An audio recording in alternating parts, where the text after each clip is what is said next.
Anadolu'nun adeta kalbinden çıkıyoruz yola. Dilimizde gönlümüze ferahlık veren dualar eşliğinde. Her adımda Hakk'ı zikrediyoruz. Sadece biz mi? Dağlar, taşlar, kuşlar, ağaçlar, bir umum mahlukat Hakk'ı zikrediyor Anadolu'da. Yolumuz bir Allah dostuna doğru. Hubiyar Sultan'a gidiyoruz.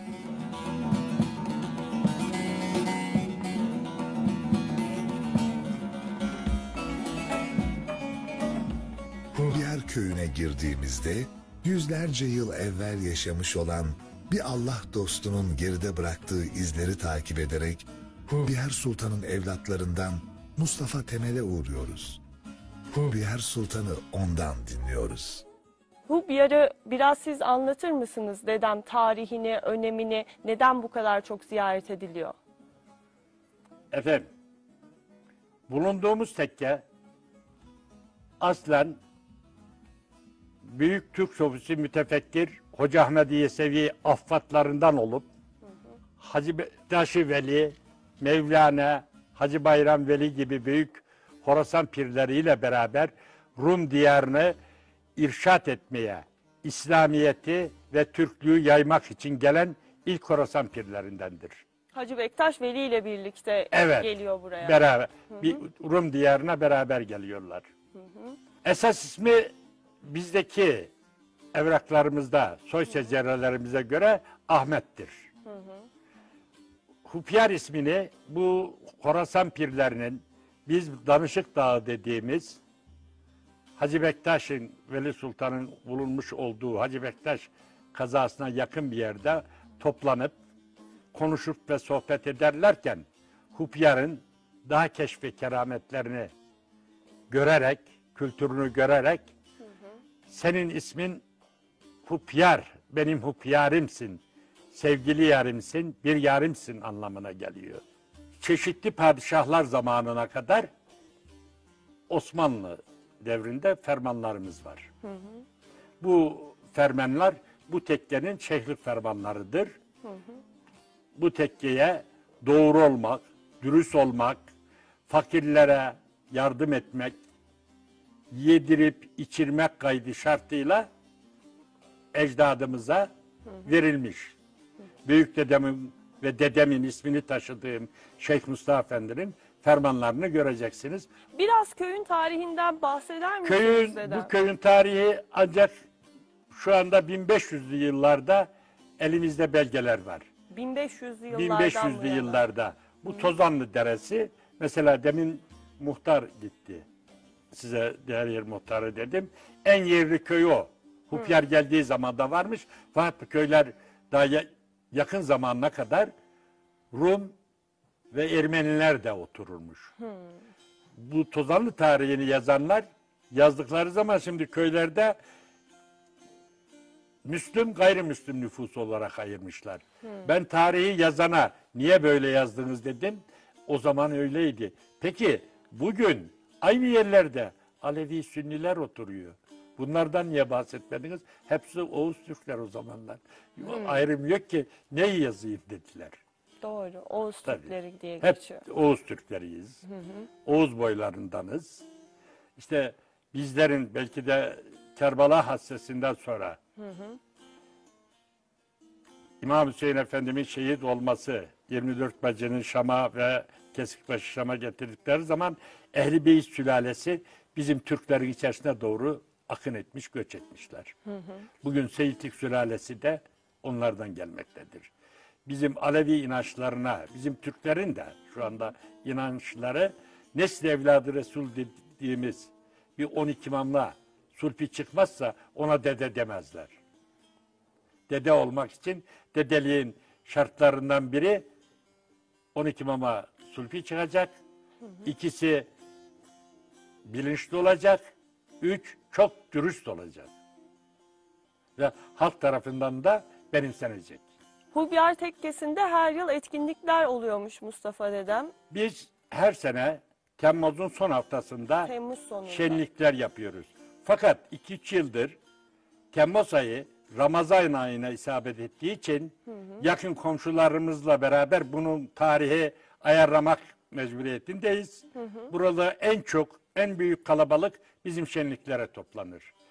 Türkiye'nin her yerinden ve yurt dışından da gelen olur. Ne kadar kişi geliyor etkinliklere? 2 sene, 3 sene önceki bir etkinliğimizde jandarmanın söylediğine göre rakam olarak 25 binin üzerinde demişti. 25 binin üzerinde. Üzerinde denmişti. Türkiye'nin her Yani, yerinden buraya tabii, geliyorlar. bizim tahminlerimize göre de her ortalama 10 binin altında olmuyor. 10-15 bin kişi toplanabiliyor. Hacı Bektaş Veli dergahından sonra burası en çok ziyaret edilen tekkelerden biri dedik. Evet. Bu neden kaynaklanıyor? Şimdi tekke bizde Ereğer'den seçen kördür derler. Bütün Horasan pirleri aynı ervahı birdir. Saygınlıkları vardır. Ama Alevilikte pir, rahber, halife, mürşit vardır. Hacı Bektaş Veli Sultan bütün ocakların mürşididir. Onun için daha çok ziyaretçisi olur. Hupyer de onun sevdiği ve evliyalar tarafından da sevilen bir zat olduğu için ve o zaman bunlar bölüşük de nasip aldıkları zaman Hupyer'e daha çok nasip vermişler demek ki onun için kaynaklanıyor. Buradan söyleyeceğiniz, ileteceğiniz bir mesaj varsa hem Alevi hem Sünni vatandaşlara. Bizim ikinci bayrağımız, vatanımız yoktur. Tek bayrak, tek vatan vardır. Biz bir ve beraber olarak geçinmek mecburiyetindeyiz.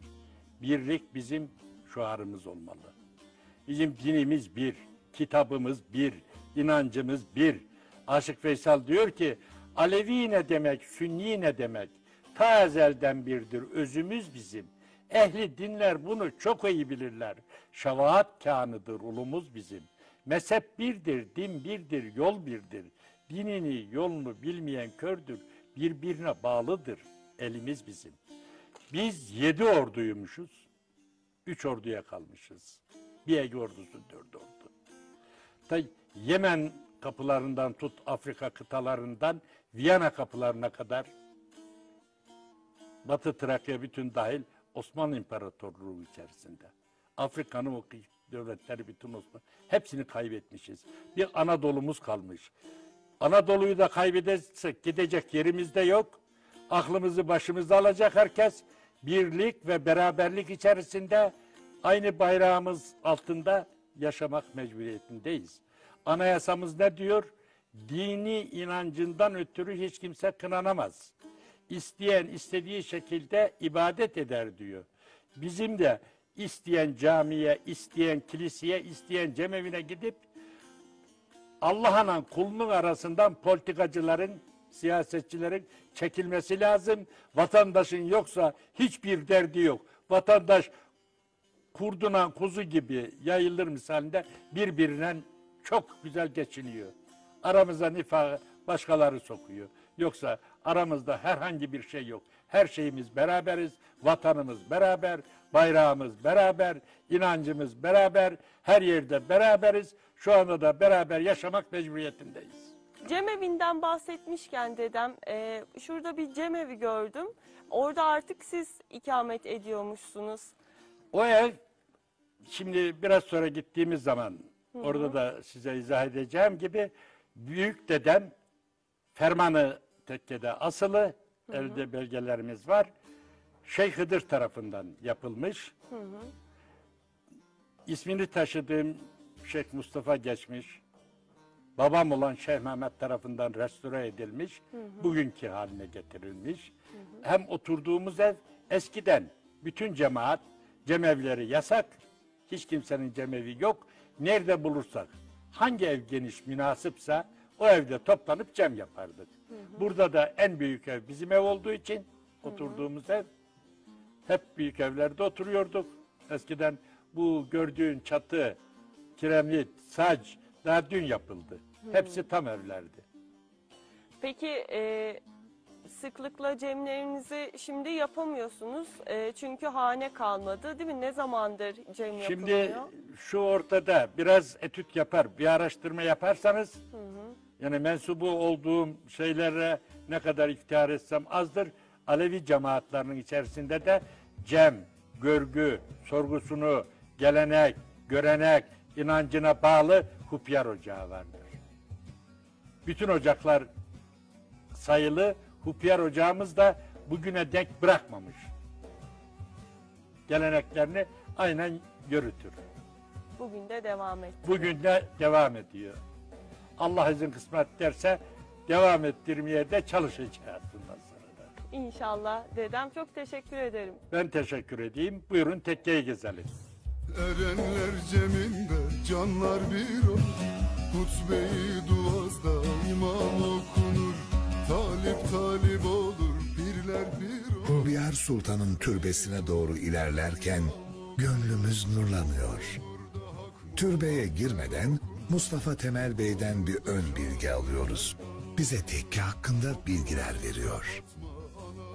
Şu andaki görmüş olduğunuz bahçe daha önce bu eve bitişik akrabalarımın evleriydi.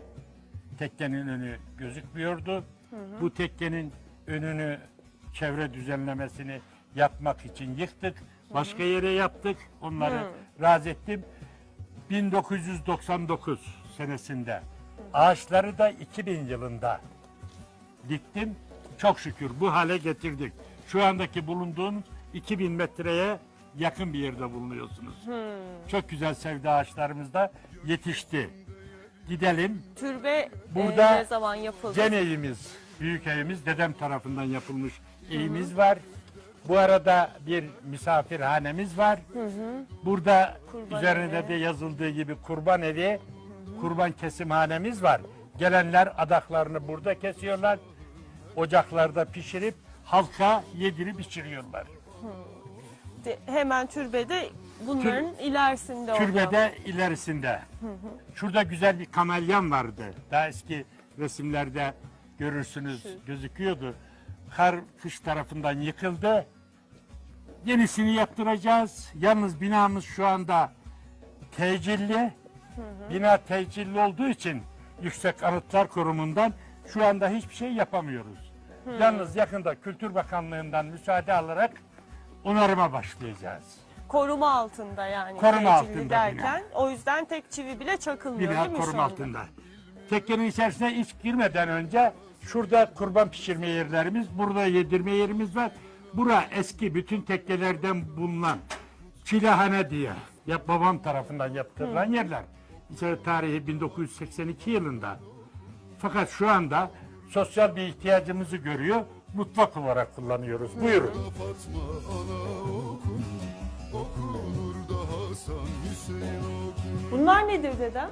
Bunlar çeşitli padişahlarımız tarafından dedelerime bize verilmiş fermanlar. Fermanlar Şu bu taraftaki gördüğünüz ferman büyük dedem Şeyh Hıdır babaya kim vermiş burada okuyalım. Abdülaziz bin Mahmud Han Han tarafından vermiş. verilen. Şu ikinci ferman ismini taşıdığım öz ve öz dedem Şeyh Mustafa Efendi'ye kim vermiş? El Gazi Abdülhamid bin Abdülmecid Han tarafından verilen ferman. Fermanların içeriği Ne yazıyor? bu tekkenin mutasarrıfı olarak, mal sahibi olarak bakacaksın. Fakat gelen giden misafirlerimi yedirip içireceksin.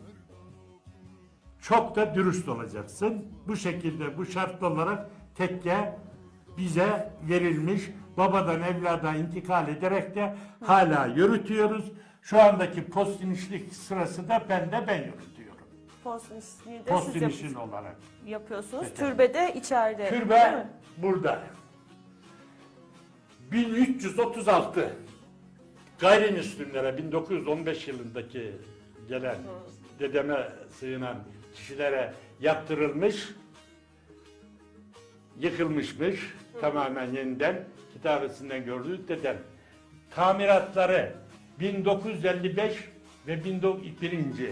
İkinci tamirat 1982 yılından rahmetli babam cennet mekan Şeyh Mehmet Tevel tarafından yapılmıştır. Yapılmış tamiratlar. Evet. O zaman Yani tekke o zaman tamiratları ve yapımı yeni oluyor. Buyurun.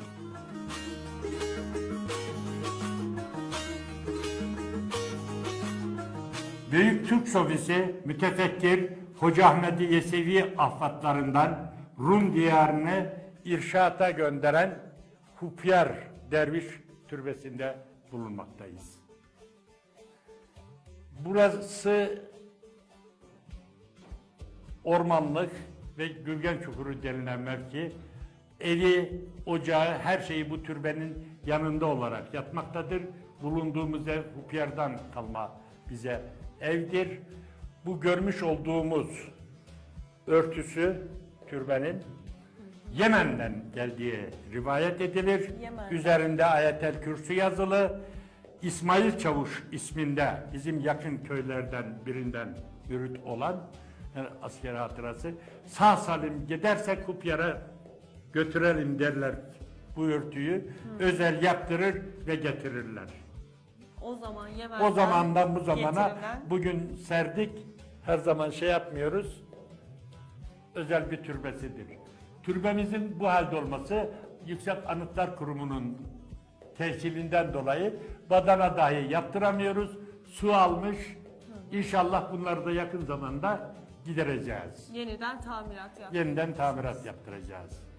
Allah dostu Hülyar Sultan'ın türbesinde İslam adına verdiği hizmetler ve İslam'ın Anadolu'da yaygın bir din haline gelmesine sağladığı katkılarla huzur içinde yatmasını dileyerek dualarımızı hediye ediyoruz.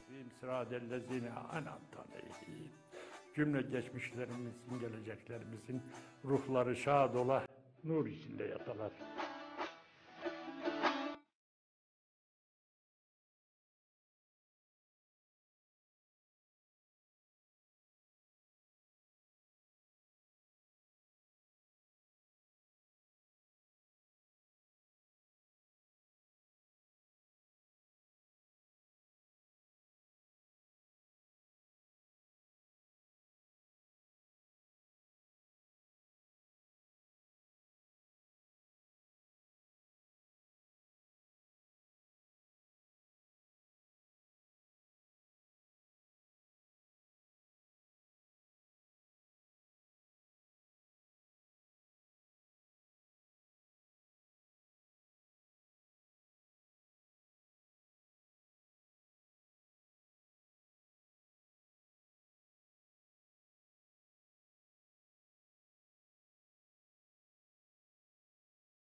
Hoş geldiniz kızım. Hoş sağ bulduk geldiniz. anacığım. Nasılsın? İyi misin? Sağ Bu ne ol, teşekkür ederim. güzel Sizler kıyafetler. nasılsınız, iyi misiniz? Çok teşekkürler. Sağ Kıyafetlerimiz olun. Bu köyümüzün kıyafeti. Köyün Üreteceğimiz yöresel böyle. kıyafeti bu Bu, mu? evet. Çok güzelmiş. Işıl ışıl. Evet, Çiçek evet, öyle. desenleri, Hep öyle giyiyor. Yazın rengarenk. geliyor bahardan.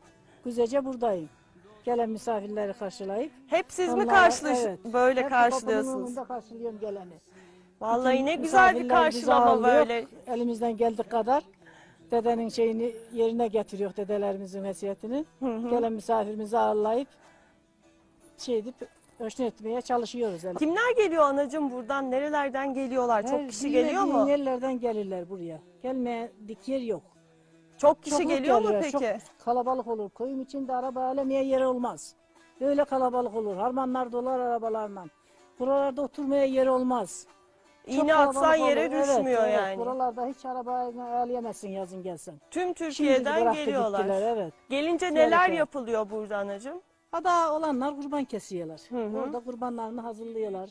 Bir şey diyorlar, yediriyorlar. Kurban kesiyorlar. Evet. Sonra Kurban kesiyorlar. Kurbansız gelenler ziyaret ediyor, Dua dua ediyor, ediyorlar. dua ediyor. İsteklerini istiyorlar. nerelerden geliyor? Tüm Türkiye'den gelenler Tüm olur mu? Yurt Türkiye'den dışında gelir. Bütün Ege'sinden, al ki her yerden. her Her yerde. yerden gelir. Hiç ismini bilmediğin yerden.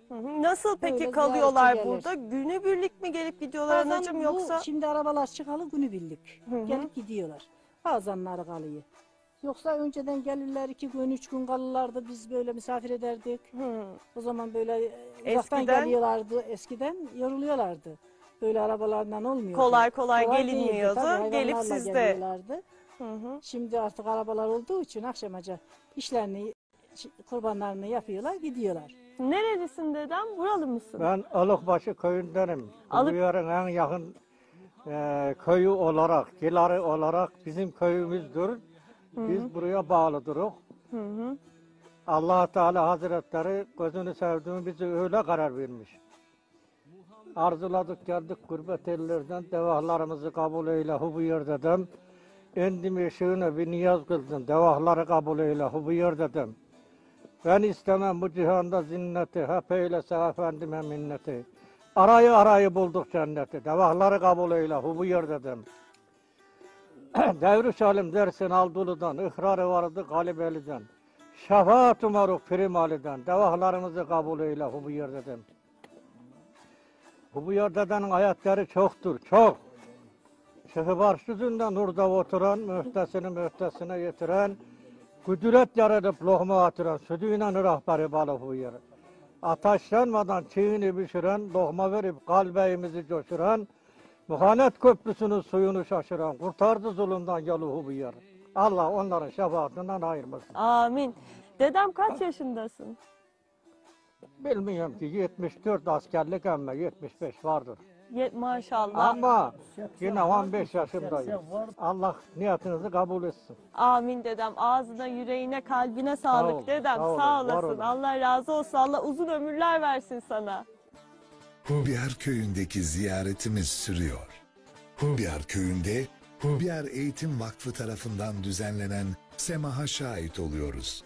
Zakir'in söylediği gibi sanmayın semah sadece Hubyar köyünde dönüyor. Bütün evren semaha duruyor. Seherden eşittim canım Ali sesini, verdiler elime film dolu tasını, verdiler elime film dolu tasını.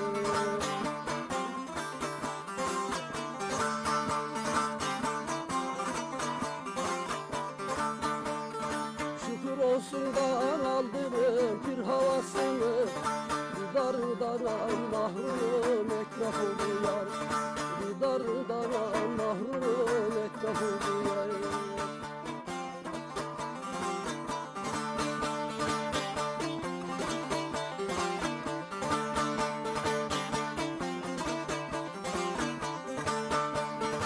Aşığın elinden film çektim aman, derece gönlümden canım gitmiyor duman, derece gönlümden film gitmiyor duman. Tekellüde de kırmızı gül açılır, devrişlerde bir tarafa seçilir, devrişlerde bir tarafa seçilir.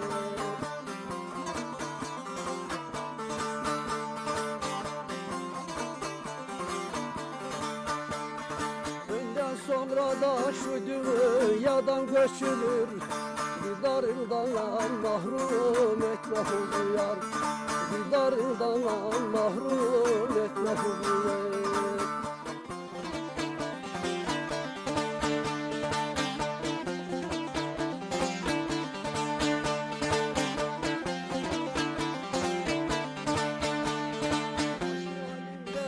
Hayalimde gezerim, kudur etmeyinden filmen gürezerim, kudur etmeyinden filmen gürezerim.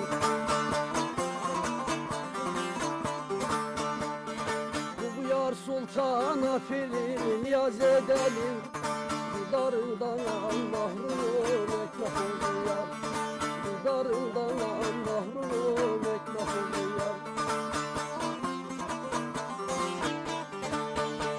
Darından mahrum etme hulya Halifim.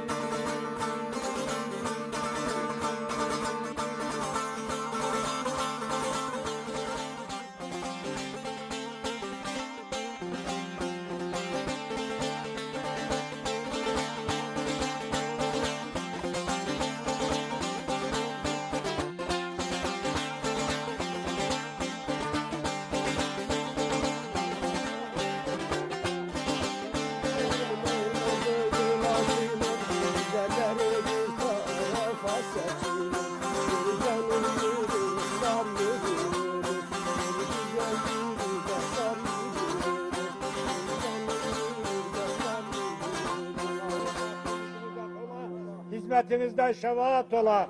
Hü Ali.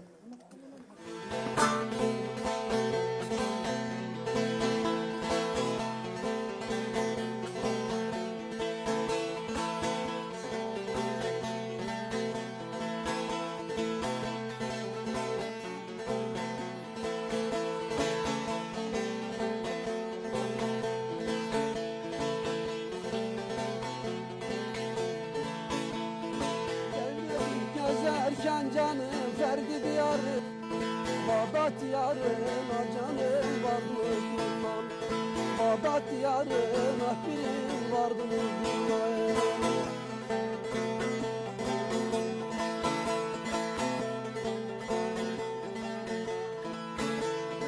Medine şehrinde canım Fatıma anneyim, makam içinde birim gördüm kurban.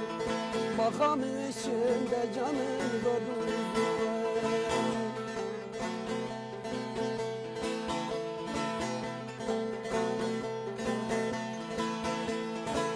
Şehitlere Kerbela'da sürmez, Aktan emir yoktur birin kalk yürümez. Aktan emir yoktur birin kalk yürümez. Ama Hüseyin'in pirim kanı kurumaz, Şehitler Serdar pirim gördüm durmam. Şehitler Serdar'ın canı gördüm durmam.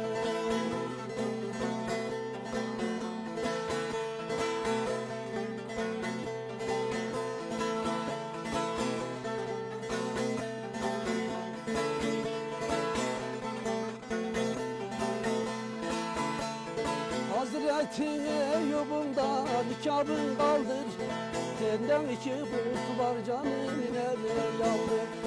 Senden iki kurt var birini nereye yaldır.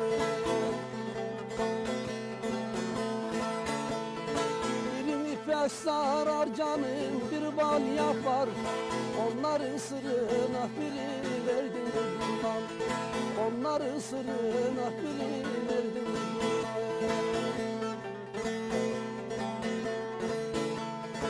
Onların sırrına erdim mi durmam halifim.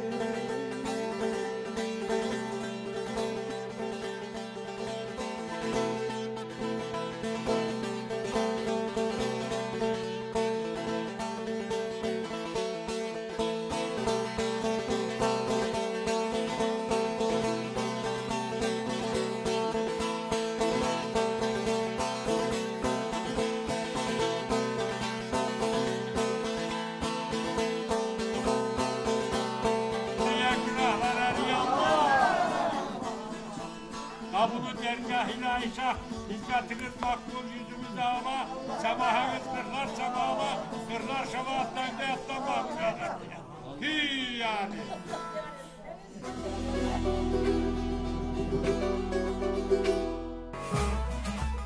Hubyar köyünden dualarla yolculanıyoruz. Karnımız, gözümüz ve tabii ki ruhumuz tok. Karnımızı doyuranlar, görsel bir dolu güzelliği bizimle paylaşanlar, ruhumuzu Allah kelamıyla doyurup Tokat Zile'ye doğru uğurluyorlar.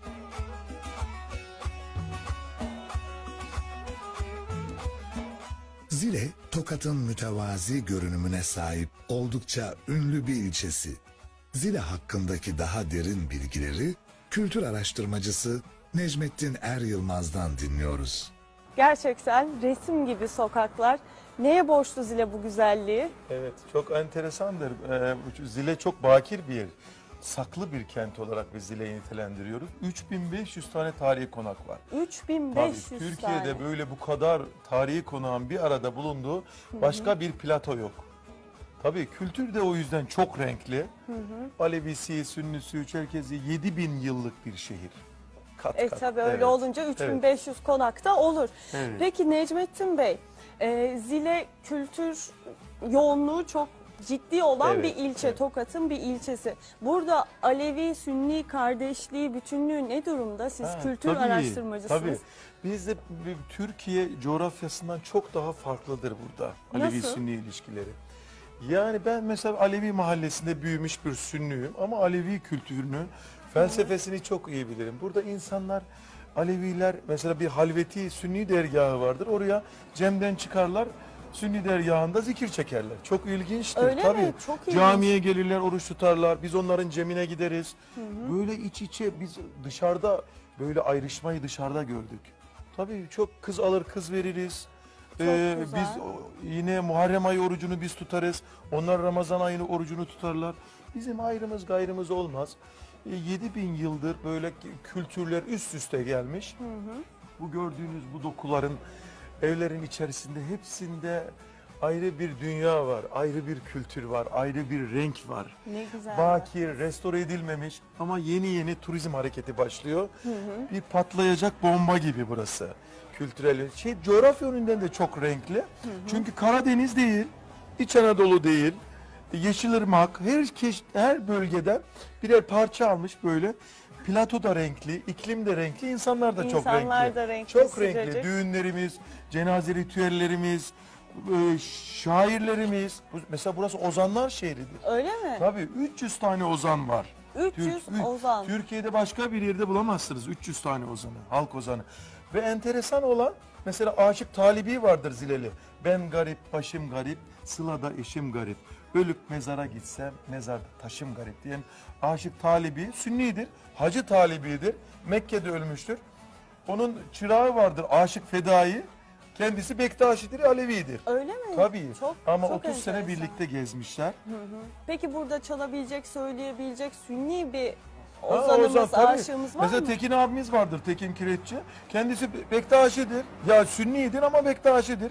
Onu mutlaka görün, onu çekin. Nerede bulabiliriz? Müthiş bir felsefi de bir yönü vardır. Çok teşekkürler. Ağzınıza, Sağ olun, yüreğinize sağlık. teşekkürler. O zaman biz Ayaklarınıza şimdi sağlık. Aşık Tekin'i bulmaya gidelim. Cahili. Cahili, Evet, aşık evet, cahiliyi evet, evet. bulmaya gidelim. Necmettin Bey'den aldığımız bilgiler doğrultusunda aşık cahiliyi aramaya başlıyoruz.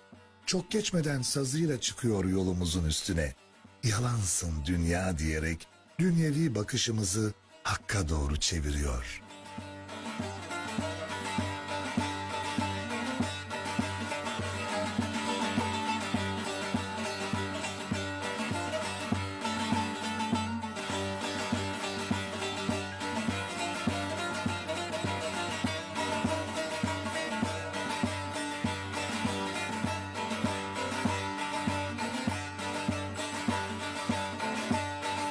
El vurup yaremi incitme tabip, incitme tabip.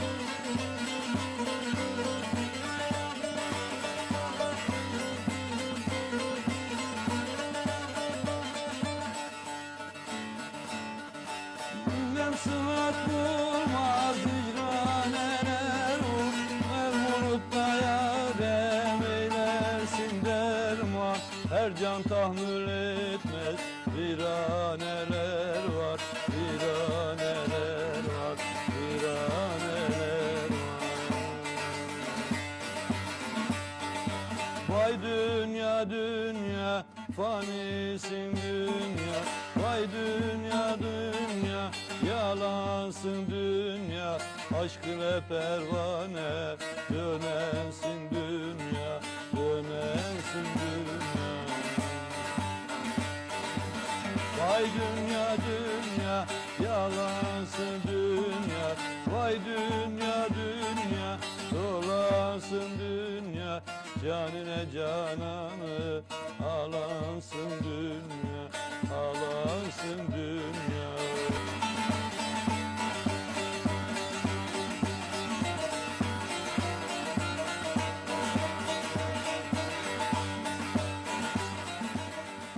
Tokat Zile'deyiz. Yanımızda Aşık Cahili var. Efendim sizi önce tanıyabilir miyiz? Efendim ben Tekin Kireççi, Zile Belediyesi'nde çalışıyorum. Zile'de doğmuşum. İlk orta tahsilimi Zile'de bitirdim. Üniversite sınavlarını kazandım. Ankara'da Devlet Mimarlık Yüksekokulu'nu kazandım. Mimar olarak bitirdim.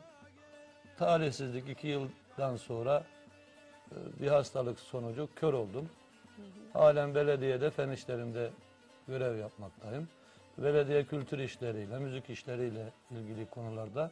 Ayrıca saz kursu, gitar kursu, org, enstrümanlar konusunda öğrencilerime faydalı olmaya çalışıyorum. Halen bu konularda çalışıyorum. Besteler yapıyorum, işte saz çalıyorum. Hayatım böyle devam ediyor. Ne güzel efendim. Aslında siz Sünnisiniz Zile'de Evet. ama Bektaşisiniz aynı zamanda. Nasıl Evet, oldu? yani bu şöyle söyleyeyim. Ben kemer takıp böyle başlık bulunup Bektaşiliğe girenlerden değilim ama Bektaşi görüşünü gerçekten benimsedim. Seviyorum da. Okudum, öğrendim. Dinledim. Yani cemlere katıldım. Bir de çocukluğumdan ben 12 yaşında diyebilirim. Bağlama kültürüyle yetiştim. Bağlama çalmayı öğrendim. Rahmetli annemin teşvikiyle. Bu bağlama kültürü o zaman Zile'de parmakla sayılacak kadar bağlamacı vardı. Ya, saysak 10 tane falan koca Zile'de bağlamacı vardı. Biz o kültürle büyüdük, o kültürle beslendik.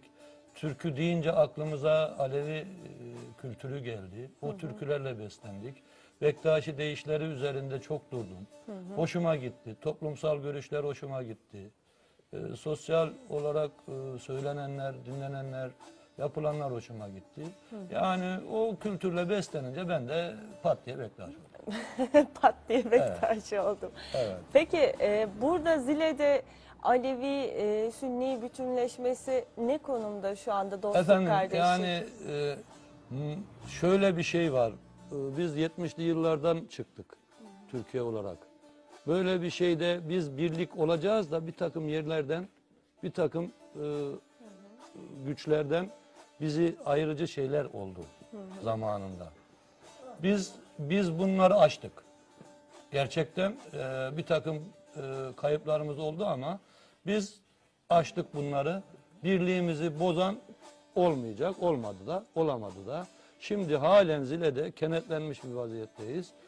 Kız almalar, vermeler, akrabalık ilişkileri, komşuluk ilişkileri hiç bir sorun olmadan devam ediyor diyebilirim ben. Yani bir sorunumuz yok bizim Alevi Sünni olarak Zile'de.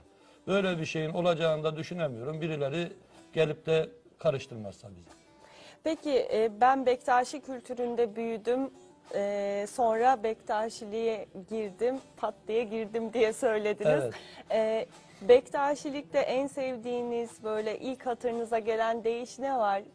Benim çok sevdiğim deyişler var. Örneğin ben Ehl-i Beyt sevdalısıyım. Ehl-i Beyt'in bir türküsü var. Onun çok sevdim, severim. 12 imamların türküleri var. Onları çok severim. O duaz imamlar derler. Onu çok severim. Onu isterseniz söylerim. Bizim için bir tane söyler misiniz şimdi? O duaz imam türküleri mi? Evet. Tamam, söyleyin. Çok teşekkürler. Evet.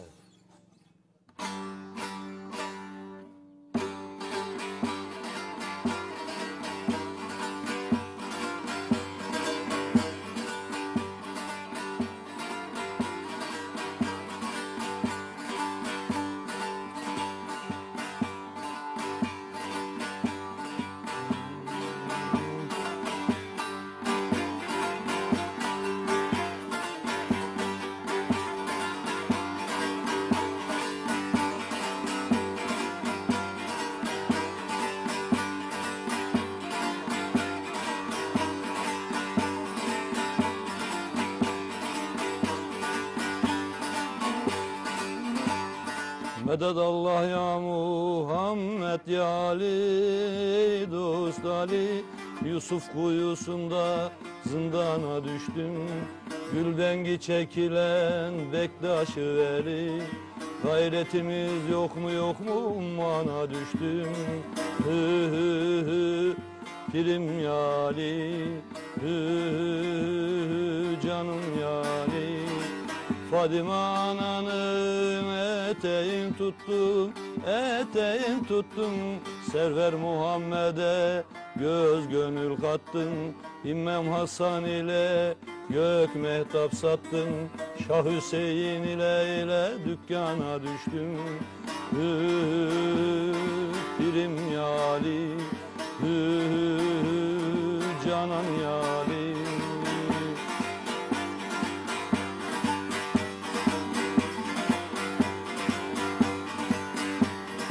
Cafer-i Sadık'a göz gönül kattım, göz gönül kattım. Bakır'ı sevdim de aşnaya ettim. Hasan ile gök mehtap sattım, Şah Hüseyin ile dükkana düştüm. Hü hü hü, pirim yarim, hü hü hü, canım yarim.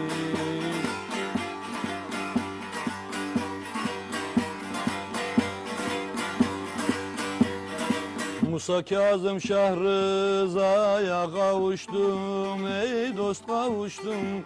Kerbela çölünde cenge giriştim, Yezid ordusuyla hayli vuruştum. Yaralandı sinem sinem, algana düştüm. Takinaki askeridir nurumuz, ey dost nurumuz. Mehdi mağarada gizli sırrımız, Cebraillerimiz, cerrah birimiz. Meyli muhabbeti Selman'a düştüm. Hü, pirim yali, hü, canan yali. Kul himmet üstadım, bu nasıl yazı, bu nasıl yazı. Lezzet verir şirin, muhabbet huzur. Bu toprağın canlarını çok da aramaya gerek yok işin aslı. Anadolu'da ziyaret ettiğimiz her yerde size kapılarını ardına kadar açacak bir dolu insanımız var. Haftaya kaldığımız yerden erenlerin peşi sıra yine yollarda olacağız. Dilinizden dua, gönlünüzden hakkın selamı eksik olmasın. Canan yali.